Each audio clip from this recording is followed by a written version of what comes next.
All right, welcome back. Today we're diving into something that honestly sounds a little crazy at first. We're going to talk about the deep, really complex, and, well, surprisingly intertwined history of Christianity and astrology. Yeah, you heard that right. So when you think about those two things, Christianity and astrology, what's the first thing that pops into your head? For most people, it's this idea of a huge conflict, right? An ancient rivalry. Faith on one side, the stars on the other. Total opposites. But what if I told you that's not really the whole story? Not even close. Because the real history is so much more connected, and honestly, it's way more interesting. So, let's dig in. Okay, to really get this, we've got to go back to the beginning. We're starting with what I'm calling the surprising link. We're going to see how the world that Christianity grew up in was, well, it was already completely obsessed with the heavens. You have to remember, early Christianity didn't just appear out of nowhere. It popped up right in the middle of the Greco-Roman world.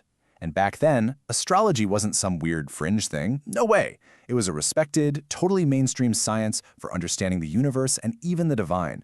I mean, you had brilliant thinkers like Plato talking about how important it was. It was just part of the air everyone breathed. So because of that cultural acceptance, you get this, let's call it an astrological phase in early Christian thought. This was a time when a lot of believers, and even church leaders, were actively looking up at the sky, searching for God's messages written in the stars. And you can actually see hints of this right in the Bible itself. The most famous example? The Star of Bethlehem, of course.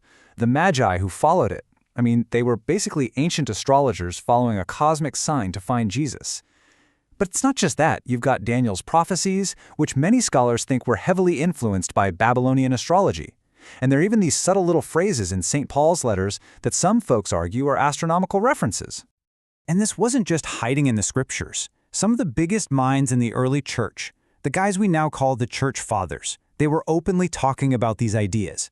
People like St. Justin Martyr and the absolute genius theologian Origen of Alexandria, they saw zero conflict between their faith and the stars. In fact, Origen straight up argued that the movements of the stars could be used to understand divine providence. Think about that. For him, the stars weren't some rival to God, not at all. They were part of God's magnificent creation, like a giant celestial map that could help you understand the divine plan. Okay, so if these hugely respected early Christian thinkers thought astrology was not just compatible, but maybe even useful, then what on earth happened? What changed?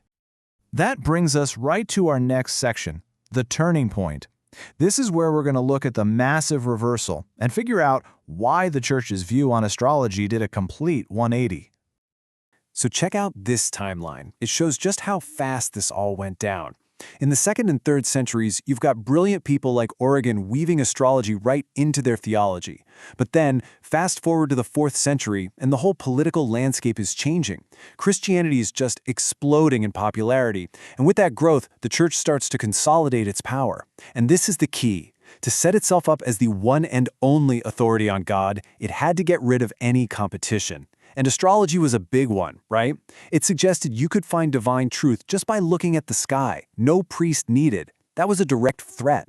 It all comes to a head in 325 AD at the famous Council of Nicaea, where they officially slammed the door and condemned astrology as false worship. I mean, the scale of this reversal is just wow. It's stunning. Something that was seen as a totally legitimate way to understand God's plan was suddenly branded a pagan practice. A tool for deep theological thinking was now seen as a rival to the church's authority. This wasn't just some small shift in belief. No, this was a power move, a complete theological and political flip designed to centralize all the control. But, did the story just end there? Of course not. An official ban can't just wipe out centuries of culture and belief overnight. And that brings us to our final section, a hidden legacy. Because as we'll see, astrology's influence, it never really went away. The echoes of it are actually all around us, if you just know where to look.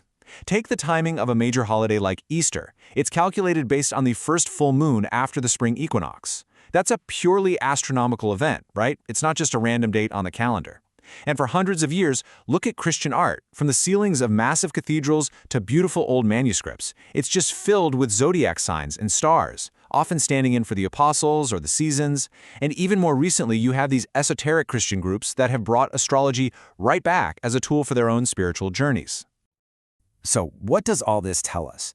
It shows that even with that official rejection, the cultural roots of astrology were just way too deep to be pulled out completely. Its influence didn't disappear, it just went underground, weaving itself into the very fabric of Christian art, calendars, and even spiritual traditions. It's such a fascinating history, and it really shows you how powerful ideas can be. They don't just vanish. And it leaves us with a much bigger question to chew on, doesn't it? How many other ancient beliefs, ones we think are totally gone, are still shaping our world today in ways we don't even see? Something to think about. Thanks for joining me.